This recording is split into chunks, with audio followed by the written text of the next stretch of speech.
Hello विद्यार्थियों, आज हम लोग पढ़ने वाले क्लास 10 का एक बहुत ही इम्पोर्टेंट चैप्टर कार्बन और इसके यौगिक। बहुत ही अच्छा टॉपिक है हमारा कार्बनिक रसायन की दृष्टि से। और इस टॉपिक में हम लोग मेनली जो फोकस करने वाले वो पढ़ेंगे कार्बन के ही बारे में।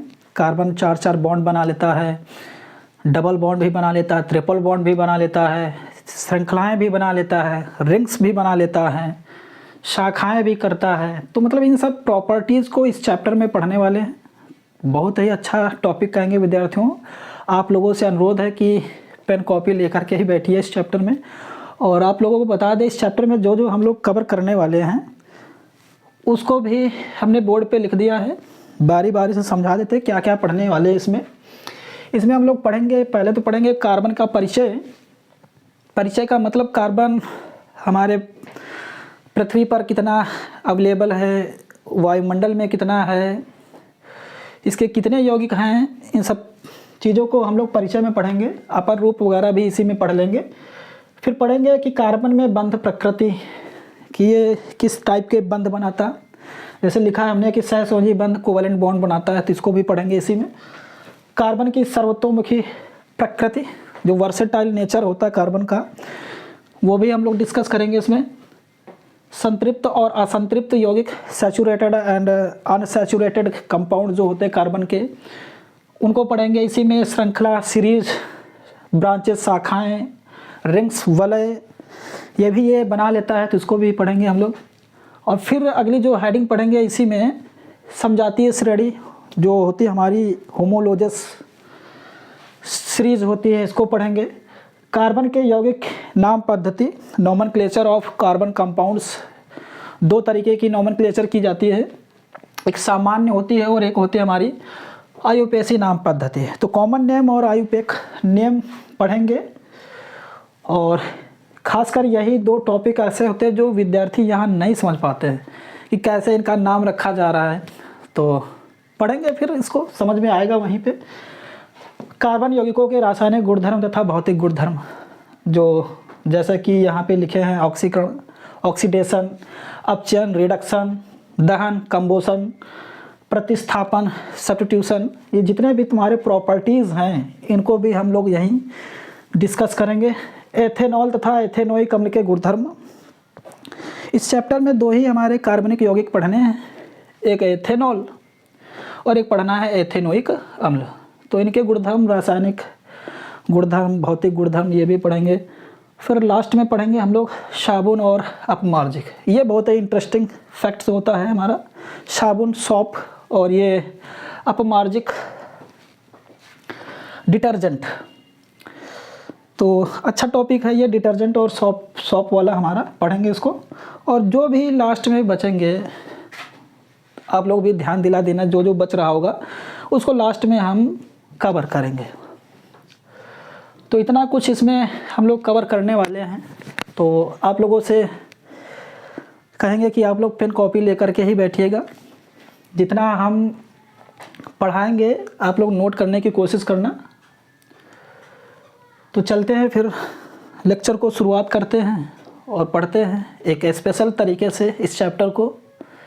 जितना हमसे हो पाएगा या हो सकेगा आप लोगों को समझाने की अपनी तरफ से भरसक। तो चलिए फिर लेसन को स्टार्ट किया जाए। आप लोग रेडी हैं, पेन कॉपी लेकर के बैठ गए, तो चलिए फिर स्टार्ट करते हैं। और सबसे पहले देखो, सबसे पहले हम लोग लेसन में चलने से पहले यदि ये समझ ले कार्बन के बारे में कि कार्बन होता क्या है, ये कहाँ से खोजा गया, किस शब्द पे ना ये तुम्हारा, तो इन सब चीज़ों को पहले जान लेते हैं, फिर चलते हैं लेसन के अंदर। तो सबसे पहले कार्बन का प्रतीक आप सब लोग जानते हैं, सी होता है। कैपिटल सी से दिखाते हैं इसको। परमाणु क्रमांक जो इसका होता है वो 6 होता है। परमाणु भार इसका 12 होता है। परमाणु भार को ही द्रव्यमान संख्या भी कहते हैं।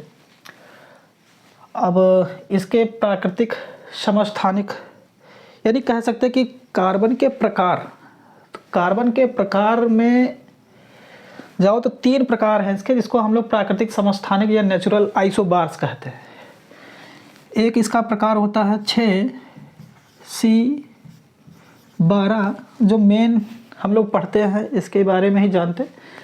2 और प्रकार इसके होते हैं, 6C13 और 6C14। यानी जो समस्थानिक होते हैं उनके परमाणु क्रमांक तो सेम होते हैं, लेकिन परमाणु भार क्या होते हैं, अलग अलग होते हैं। ये टॉपिक वैसे हमारा 11th का है, लेकिन थोड़ा सा हमने बताने की कोशिश किया है कि समस्थानिक क्या होते हैं, ऐसे परमाणु या तत्व जिनके परमाणु क्रमांक तो सेम हो लेकिन परमाणु भार क्या हो, अलग अलग हो, उनको हम लोग समस्थानिक कहते हैं। अब इसमें से हमारा ये जो लास्ट वाला समस्थानिक है कार्बन का, इसका बहुत ही यूज है। जैसे हमने देखो लिखा है, कार्बन के समस्थानिकों के अनुपात माप कर प्राचीन तथा पुरातात्विक अवशेषों की आयु मापी जाती है। लगभग 500 से 50,000 वर्ष तक के जीवाश्मों का या प्राचीन पुरातात्विक वस्तुओं का हम लोग आयु निकाल सकते हैं इसकी हेल्प से। इसको हम लोग फिर C14 के नाम से जानते हैं सॉल्ट में। इसको कहते हैं कार्बन डेटिंग विधि।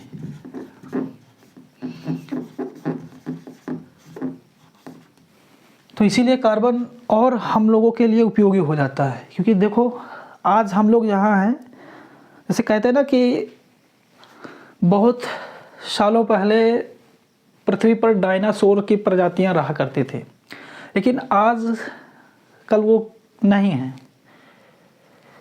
क्योंकि इन्वायरमेंट में इतने सारे चेंजेस की वजह से वो जीव अब पृथ्वी पर नहीं पाए जाते। फिर भी हम लोगों ने इसकी हेल्प से पता कर लिया है कि लगभग कितने साल पहले वो लोग थे पृथ्वी पर, और बहुत ही विशालकाय ये जीव थे, डायनासोर की प्रजातियां। तो एक चीज़ समझ में ये आई कि कार्बन डेटिंग विधि से हम लोग फिलहाल आयु निकाल लेते हैं 500 से 50,000 वर्षों तक के पुरातात्विक अवशेषों के। अब पढ़ लेते हैं कि उपलब्धता, कार्बन की उपलब्धता कितनी है हमारे चारों ओर।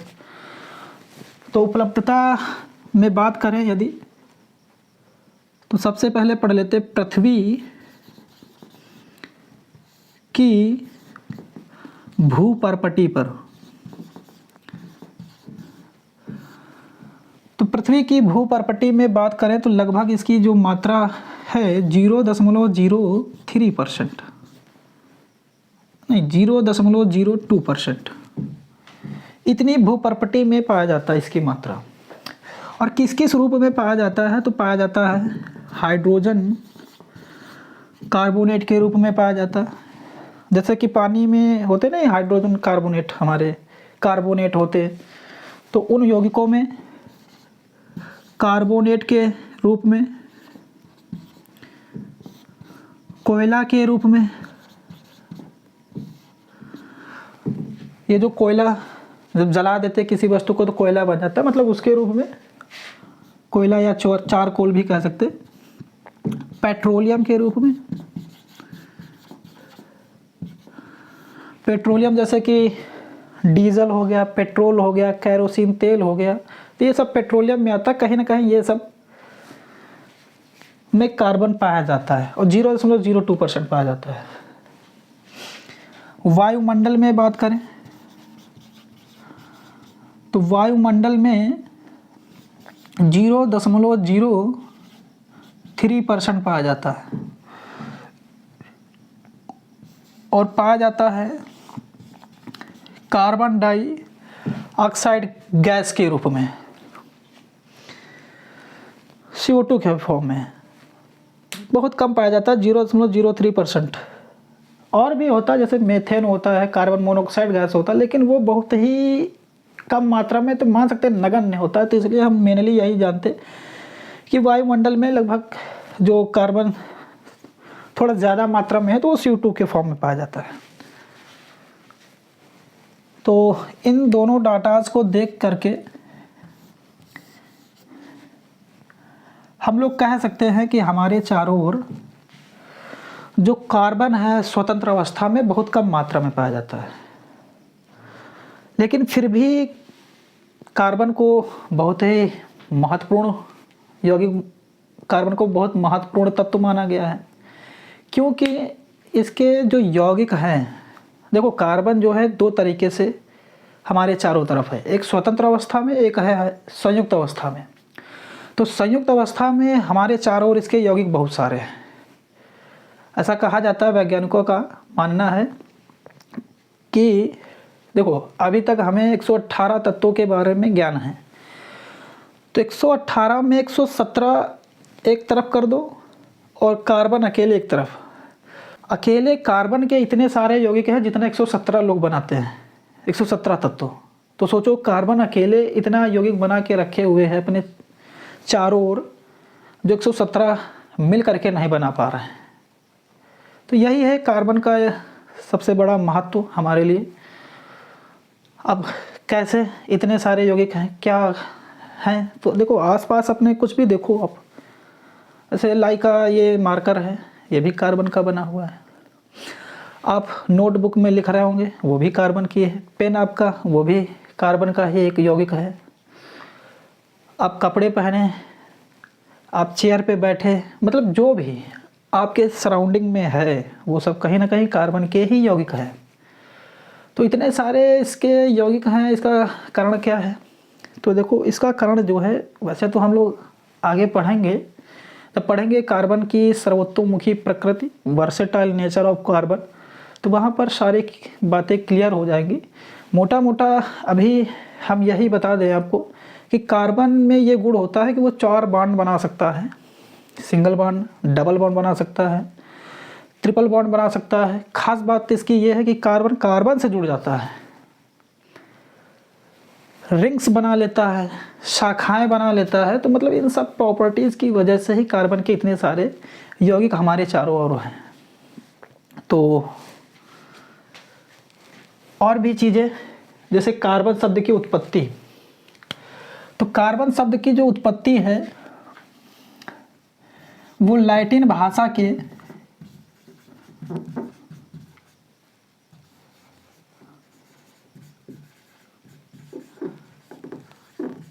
कार्बो शब्द से हुई है। लैटिन भाषा के कार्बो शब्द से हुई है कार्बन शब्द की उत्पत्ति। अब कार्बो शब्द का अर्थ क्या होता है? तो कार्बो शब्द का अर्थ था कोयला या फिर चारकोल। तो कोयला या फिर चारकोल कार्बो शब्द का अर्थ होता है। तो इसीलिए हम लोग कार्बन को अपनी भाषा में कालिक, कोयला, राख, जो भी आप लोग कह सकते हैं, मान सकते हैं। इसकी प्रकृति जो होती है वो आधात्विक होती है, मतलब ये अधातु है, नॉन मेटल।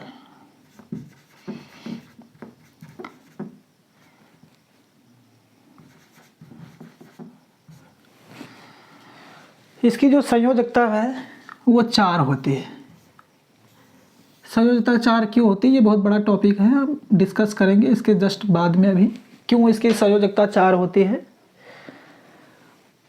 बाद में बात करेंगे अभी। अब इसके बाद पढ़ लेते हैं खोज। कार्बन की खोज किसने की थी? देखो कार्बन की खोज जो है स्वतंत्र रूप से 1772 ईस्वी में डेनियल रदरफोर्ड, C.W. सीले तथा H. कैवेंडिश द्वारा की गई थी। स्वतंत्र रूप से का मतलब यह है कि मुक्त अवस्था में, प्योर फॉर्म में जो है 1772 ईस्वी में इन लोगों ने की थी इसकी खोज। फिर इसके बाद एक वैज्ञानिक एंटोनियो लेवोजियर 1789 ईस्वी में इस कार्बन को तत्व के रूप में पहचान कराई, बताया कि कार्बन जो है एक तत्व है। और ये जो कार्बन होता है हमें पता होना चाहिए, आवर्त सारणी में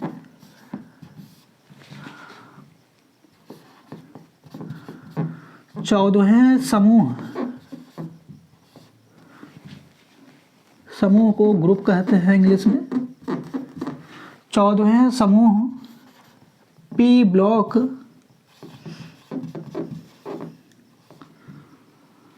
दूसरे आवर्त में पाया जाता है। एक चीज़ और लिख लेंगे कि कार्बन जो है हम लोगों में भी, मतलब मान सकते हैं कि मनुष्य भी या हम लोग भी जो है कार्बन से ही मिलकर बने हैं। तो मनुष्य में जो कार्बन की मात्रा है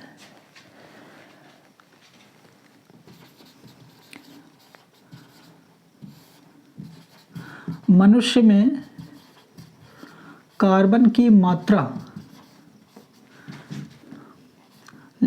18.5% इतनी मात्रा जो है मनुष्य में भी इसकी होती है। जैसे आपने पढ़ा होगा, थोड़ा सा अगर जानकारी हो, आरएनए, डीएनए ये पाए जाते हैं हम लोगों में। तो आरएनए, डीएनए में जो होते हैं वो न्यूक्लिक अम्ल से मिलकर बने होते हैं। तो न्यूक्लिक अम्ल जो होते हैं कहीं ना कहीं कार्बन से ही मिलकर बने होते हैं। तो मान सकते हैं कि हम लोग भी कार्बन से ही मिलकर बने, और भी बहुत सारी चीज़ें। अगर जैसे हम लोग होते हैं, जब बॉडी, जैसे कोई शव होता है, बॉडी को जलाया जाता है तो वो राख बन जाता है, कोयला। और अभी हमने पढ़ा कार्बो शब्द का ही अर्थ था कोयला। तो कहीं ना कहीं मान सकते हैं हम लोग भी कार्बन के ही बने हुए हैं। तो जितना हम लोग चारों तरफ देख पाते हैं, जो भी आप देख रहे हैं ना कहीं वो सब कार्बन के ही रूप है। कार्बन उसमें कहीं ना कहीं किसी रूप में मिला हुआ है। ये सब कार्बन के यौगिक है। तो कार्बन के परिचय में इतनी सारी जानकारी इकट्ठा करके आप लोगों के सामने दी है। आप लोग इसका स्क्रीनशॉट ले लीजिए। थोड़ा सा हट जाते हैं। तो चलिए अब लेसन में और अंदर चलते हैं। आपको सामने है।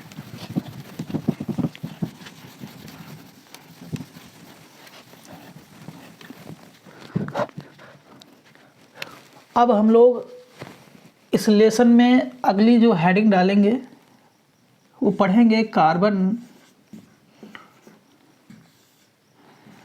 में बंध प्रकृति।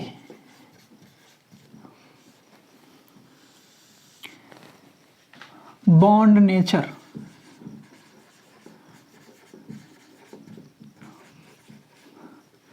इन कार्बन। और विद्यार्थियों, आप लोगों से अनुरोध है कि वीडियो को लास्ट तक देखिएगा। आप लोग यदि इस वीडियो को लास्ट तक देखेंगे तो कुछ ना कुछ जानकारी कुछ हम नई देंगे आपको। तो वीडियो को लास्ट तक देखिएगा। तो कार्बन में बंध प्रकृति जो होती है वो होती है सह संयोजी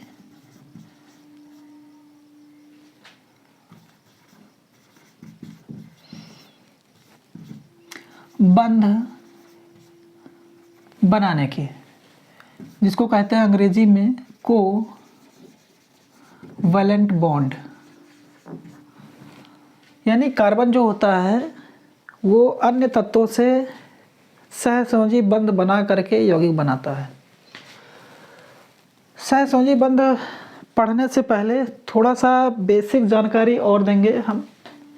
एक चीज़ हम लोग पढ़ेंगे, अष्टक नियम, ऑक्टेट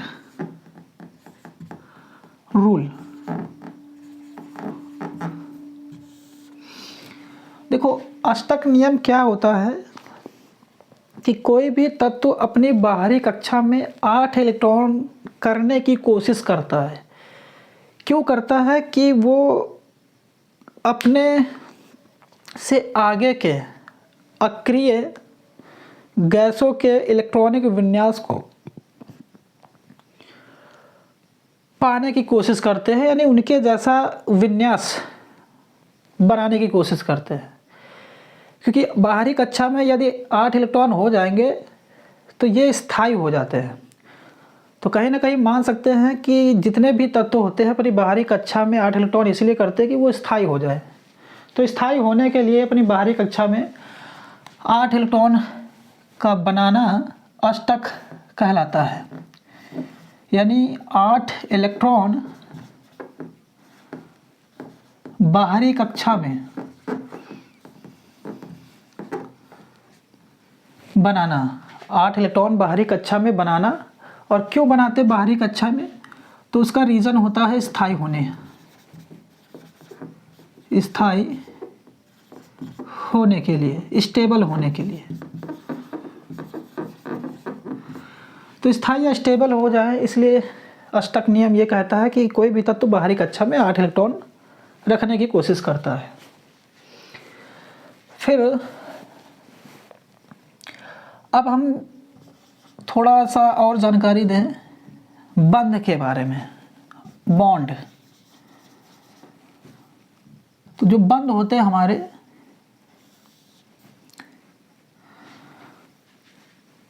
वो 3 तरीके के होते हैं। एक होता है आयनिक बंध, या इसी को हम लोग विद्युत या वैद्युत भी कहते हैं, वैद्युत संयोजी बंध। अंग्रेजी में आयनिक बॉन्ड या इलेक्ट्रो वैलेंट बॉन्ड कहते हैं। दूसरा बॉन्ड जो कार्बन बनाता है, सह संयोजी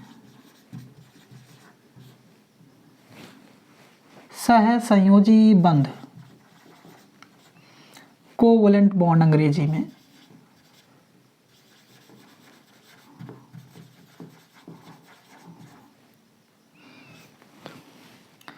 और तीसरा बॉन्ड होता है उप सह संयोजी बंध, कोऑर्डिनेट बॉन्ड।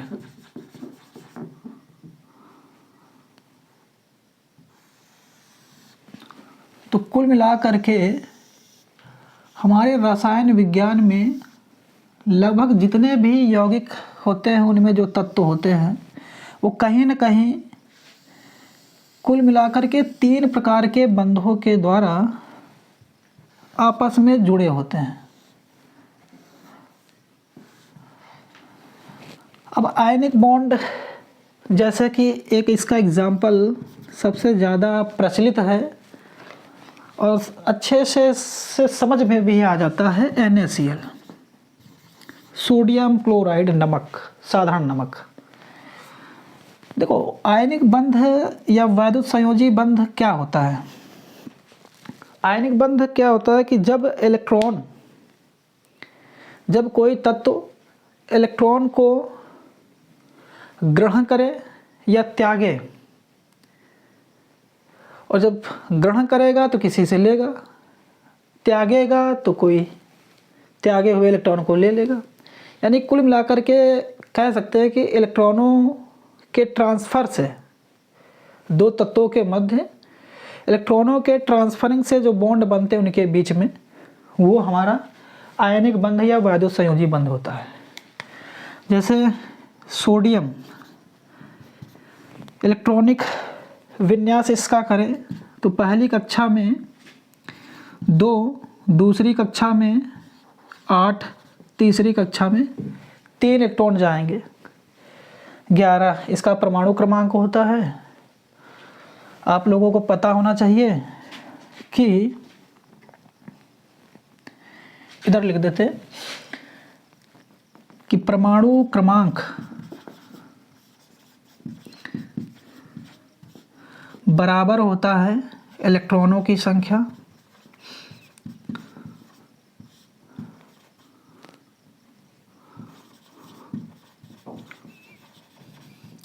बराबर होता है प्रोटॉनों की संख्या।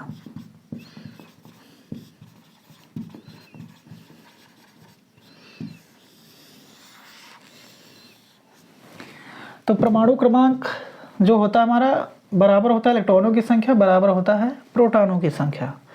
तो अगर इसका परमाणु क्रमांक सोडियम का 11 होता है तो इसमें इलेक्ट्रॉन्स भी कितने पाए जाएंगे 11, और प्रोटॉन भी कितने होंगे इसमें 11 होंगे। तो इसलिए इलेक्ट्रॉन जब इलेक्ट्रॉनिक विन्यास में तोड़ेंगे इलेक्ट्रॉन्स को तो पहली कक्षा में 2 इलेक्ट्रॉन जाएंगे, दूसरे में 8 जाएंगे, तीसरे में 3 जाएंगे। कुल मिला के सोडियम के परमाणु में 3 कक्षाएं होंगी और 11 इलेक्ट्रॉन होंगे। ऐसा ही क्लोरीन 17 इलेक्ट्रॉन रखती है क्योंकि परमाणु क्रमांक 17 होता है। इसका इलेक्ट्रॉनिक विन्यास करेंगे 2, 8, 7। तो यदि सोडियम को आदर्श गैस जैसा बनना है, यानी अपने नाभिक को स्थायी करने की कोशिश करना है इसको, तो बाहरी कक्षा में 8 इलेक्ट्रॉन करेगा। तो 8 इलेक्ट्रॉन करने के लिए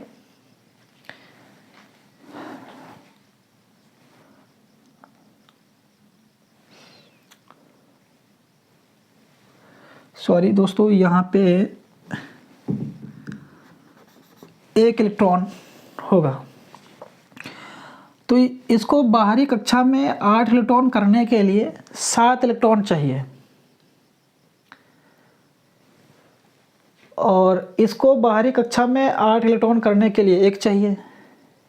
तो देखो होता क्या है, यहाँ पे सोडियम जो है फिर 8 इलेक्ट्रॉन तो बना नहीं सकता अपनी तीसरी कक्षा में, क्योंकि 7 इलेक्ट्रॉन इसको मिल पाना मुश्किल है। तो इसलिए क्या करता है, ये अपना 1 इलेक्ट्रॉन जो है त्याग देता है, जिसको कहते हैं कि हटा दिया अपनी बाहरी कक्षा में।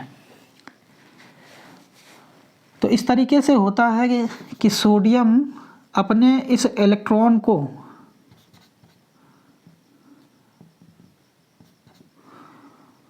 क्लोरीन के बाहरी ऑर्बिट में दे देता है।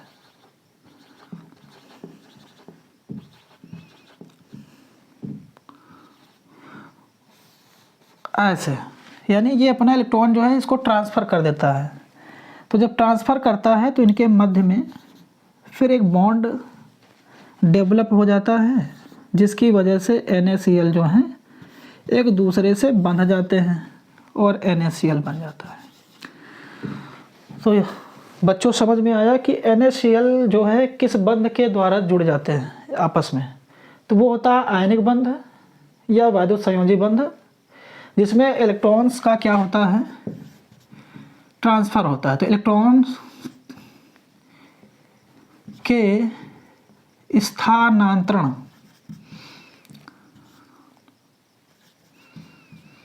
से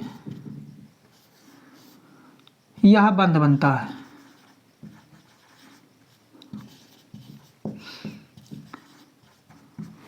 ये इसकी परिभाषा होती है कि आयनिक बंध जो होता है इलेक्ट्रॉनों के स्थानांतरण से बनता है। अब जो इलेक्ट्रॉन देता है, जैसे यहाँ पे सोडियम ने दिया था, तो इसको हम लोग दाता कहते हैं, डोनर।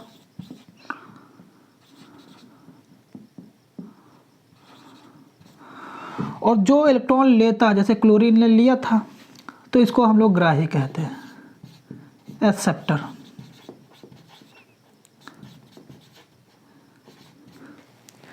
तो इस चीज़ को भी विद्यार्थियों ध्यान रखना है कि जो इलेक्ट्रॉन दे उसको दाता, जो इलेक्ट्रॉन ले उसको ग्राही कहते हैं। अब इस बॉन्ड को थोड़ा सा समझ लेते हैं। सहसंयोजी बंध। तो ये एक ऐसा बंध है जिसमें इलेक्ट्रॉन युग्म की साझेदारी से, इलेक्ट्रॉन युग्म की साझेदारी से दो तत्व या दो परमाणुओं के मध्य यह बंध बनता है, डेवलप होता है।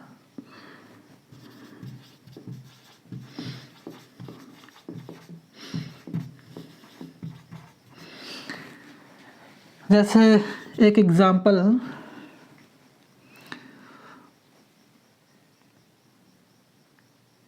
Cl2 का ले लेते हैं, क्लोरीन गैस।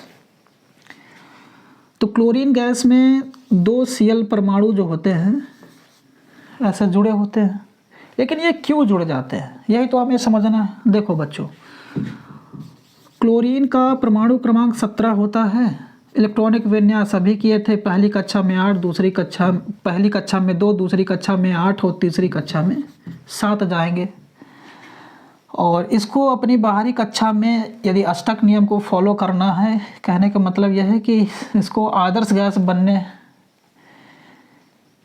है तो इसको बाहरी कक्षा में 1 इलेक्ट्रॉन चाहिए, बाहरी कक्षा में 1 इलेक्ट्रॉन इसको चाहिए। तो होता यूँ है यहाँ पे कि क्लोरीन यहाँ पे 2 हैं, तो बाहरी कक्षा में इसके कितने इलेक्ट्रॉन हैं? 7। एक और क्लोरीन परमाणु ऐसे ही होगा, बाहरी कक्षा में इनके इलेक्ट्रॉन्स जो होंगे वो 7 होंगे। अब होता यूँ है कि यहाँ पे इलेक्ट्रॉन की शेयरिंग हो जाती है, साझेदारी होती है, पार्टनरशिप हो जाती है। ये अपना इलेक्ट्रॉन और ये अपना इलेक्ट्रॉन एक दूसरे को शेयर करते हैं, यानी कुल मिलाकर के एक इलेक्ट्रॉन युग्म शेयर हो जाता है इन दोनों के बीच में।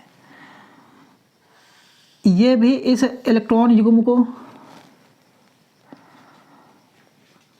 जब चाहे यूज कर सकता है और ये भी चाहे अपने बाहरी कक्षा में इस इलेक्ट्रॉन युग्म को यूज कर सकता है। तो इस तरीके से यहाँ पर Cl व Cl के बीच में एक बॉन्ड बन जाता है ऐसे।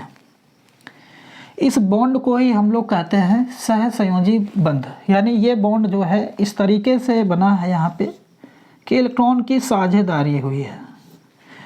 तो इलेक्ट्रॉन की जब साझेदारी होती है, यानी इलेक्ट्रॉन युग्मों की साझेदारी से जो बॉन्ड बनते हैं वो होते हैं हमारे सहसंयोजी बंध। अब ये एक ऐसा बॉन्ड है जो कहीं ना कहीं सहसंयोजी बंध का ही एक प्रकार होता है।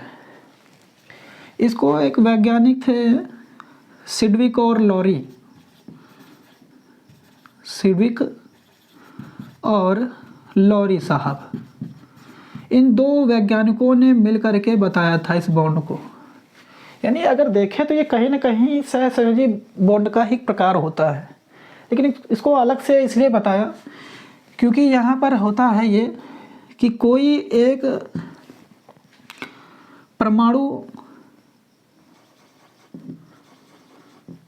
पूरा का पूरा जो इलेक्ट्रॉन युग्म होगा उसका खुद का होगा, और दूसरा जो इसमें परमाणु होगा उसका कुछ भी इलेक्ट्रॉन शेयर नहीं होगा। यानी इसमें क्या होता है कि यदि कोई दो तत्व उपसहसंयोजी बंध से जुड़े हुए हैं तो उसमें कोई एक तत्व ही इलेक्ट्रॉन युग्म को शेयर करता है। यानी कुल मिलाकर के यहाँ पे यदि इलेक्ट्रॉन युग्म जो है ए शेयर करे तो ए केवल करेगा, बी नहीं कर रहा है। तो इस तरीके से ये ए जो है यदि बी के मध्य में इलेक्ट्रॉन युग्म शेयर हो जाए तो ऐसे में जो बॉन्ड बनता है ए और बी के बीच में वो होता है उपसहसंयोजी बंध। और इस बॉन्ड को दिखाने के लिए तीर का इस्तेमाल करते हैं, ऐसे तीर से।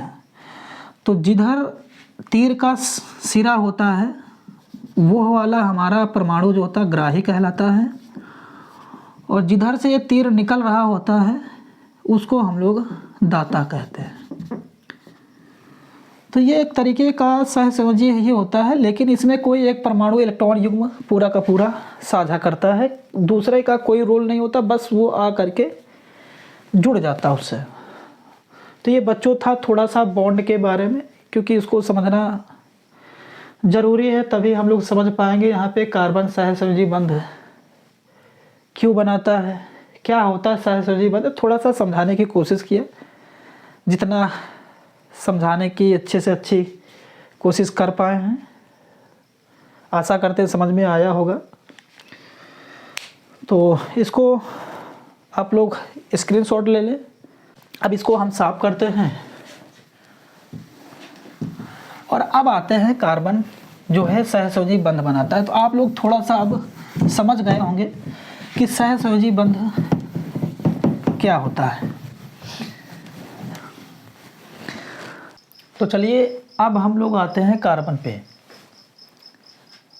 तो सबसे पहले कार्बन की परमाणु संरचना समझ लेते हैं कैसे बनता है।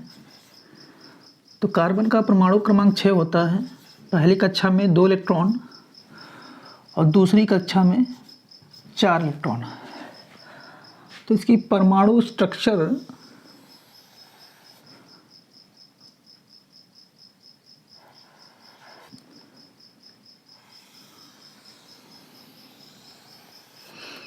कुछ ऐसे बनेगी। ये मान लेते हैं कि इसका नाभिक है। तो इसकी पहली कक्षा में 2 इलेक्ट्रॉन और दूसरी कक्षा में 4 इलेक्ट्रॉन होते हैं।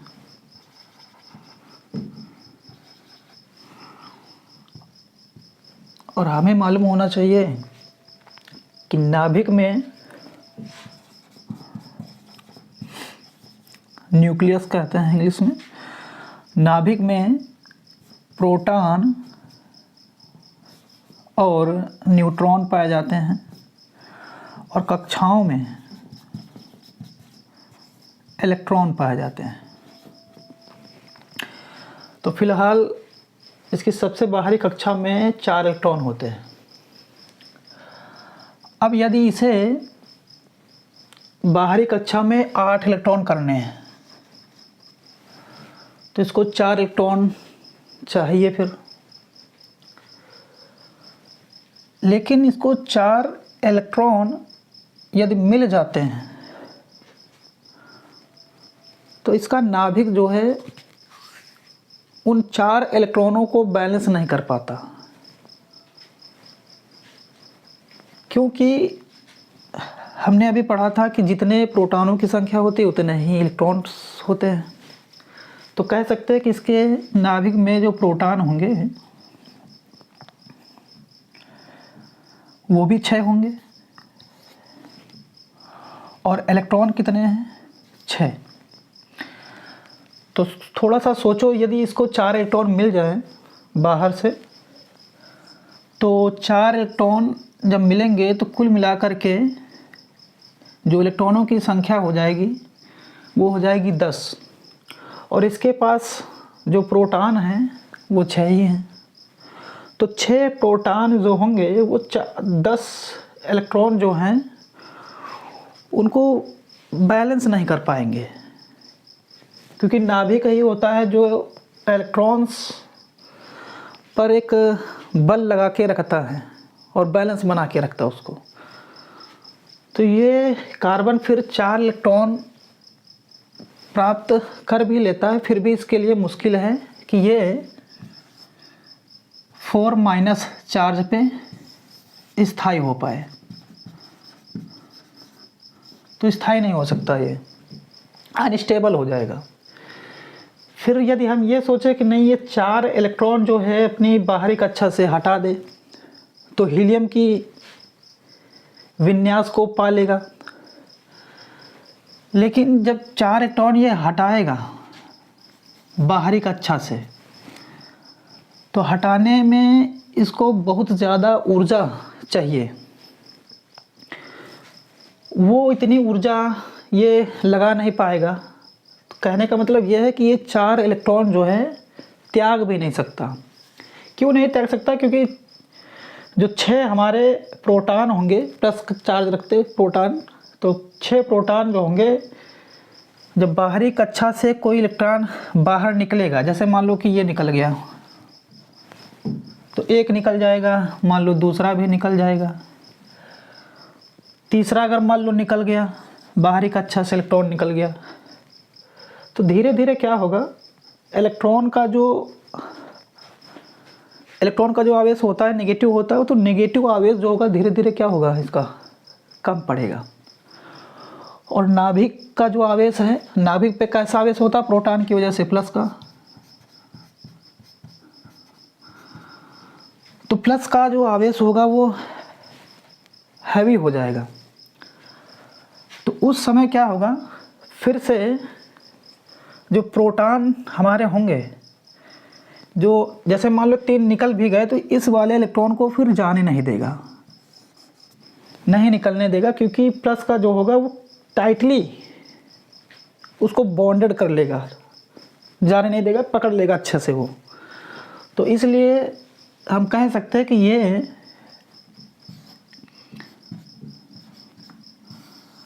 कार्बन 4+ जो है नहीं बन सकता। इसके लिए बहुत ही इसके पास ऊर्जा होनी चाहिए, वो उतनी कर नहीं सकता। तो फिर कार्बन फिर क्या करे, अब अष्टक तो इसको बनाना है, स्थायी विन्यास प्राप्त करना है आखिरी गैस का। तो इसके लिए फिर क्या करता है, इस समस्या को ये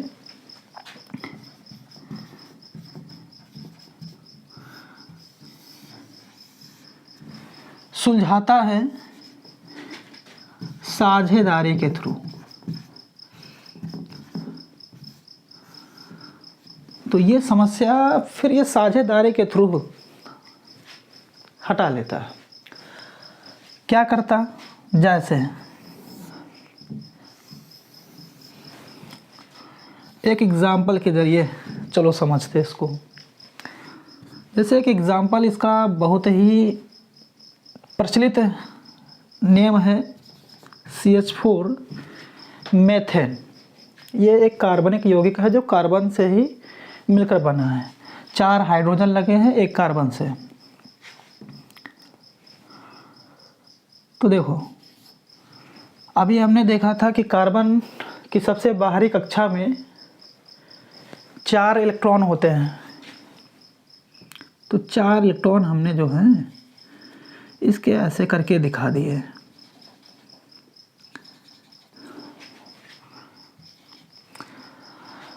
और इस कार्बन से 4 हाइड्रोजन लगे हैं, 4 हाइड्रोजन दिखा देते इसके आसपास। और हमें मालूम है हाइड्रोजन का जो परमाणु क्रमांक होता है 1 होता है, इसलिए इसका इलेक्ट्रॉनिक विन्यास करेंगे तो 1 यानी पहली कक्षा बन पाएगी, और पहली कक्षा 1 की हो पाएगी इलेक्ट्रॉन की।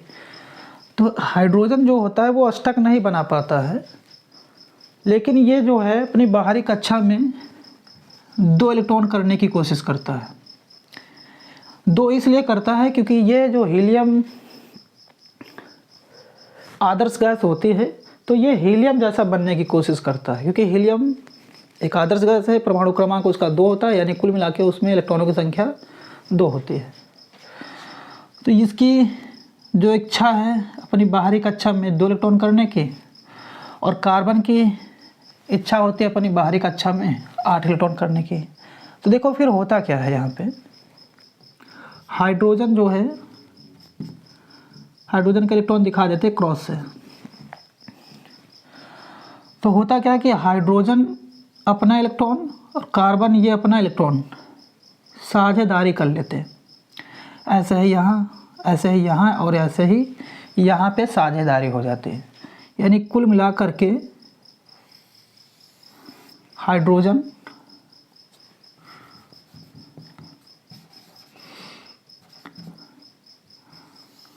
ऐसे जो है 2 इलेक्ट्रॉन जब साझेदारी होती है तो एक इलेक्ट्रॉन युग्म बन जाता है। वो इलेक्ट्रॉन युग्म जब चाहे तो हाइड्रोजन भी यूज़ कर सकता है और वो इलेक्ट्रॉन युग्म कार्बन भी यूज़ कर सकता है। तो ऐसे फिर होता है कार्बन का भी बाहरी कक्षा में 8 इलेक्ट्रॉनों का भराव। ऐसे 4 उसके स्वयं के होते हैं और 4 जो होते हैं हाइड्रोजन से मिलते हैं। तो इस तरीके से कार्बन जो है हाइड्रोजन से जुड़ जाता है और जब भी साझेदारी के थ्रू जो इलेक्ट्रॉन युग्म होता है तो एक बॉन्ड बनाता है। उस बॉन्ड को हम लोग एक रेखा के द्वारा दिखाते हैं। जो बॉन्ड होगा हमारा सहसंयोजक बंध, उस सहसंयोजक बॉन्ड को हम लोग एक रेखा के द्वारा ऐसे दिखाते हैं। एक इलेक्ट्रॉन युग्म से ऐसे बनेगा। अगर 2 इलेक्ट्रॉन युग्म हो तो डबल बॉन्ड करके ऐसे दिखाएंगे। अगर ट्रिपल इलेक्ट्रॉन युग्म हो तो उसको ट्रिपल बॉन्ड करके ऐसे दिखाएंगे। तो यहाँ कुल मिला के एक इलेक्ट्रॉन युग्म है, सिंगल बॉन्ड ऐसे बन गया, सिंगल बॉन्ड। तो ऐसे हमारा जो होता है मेथेन बनके तैयार हो जाता है।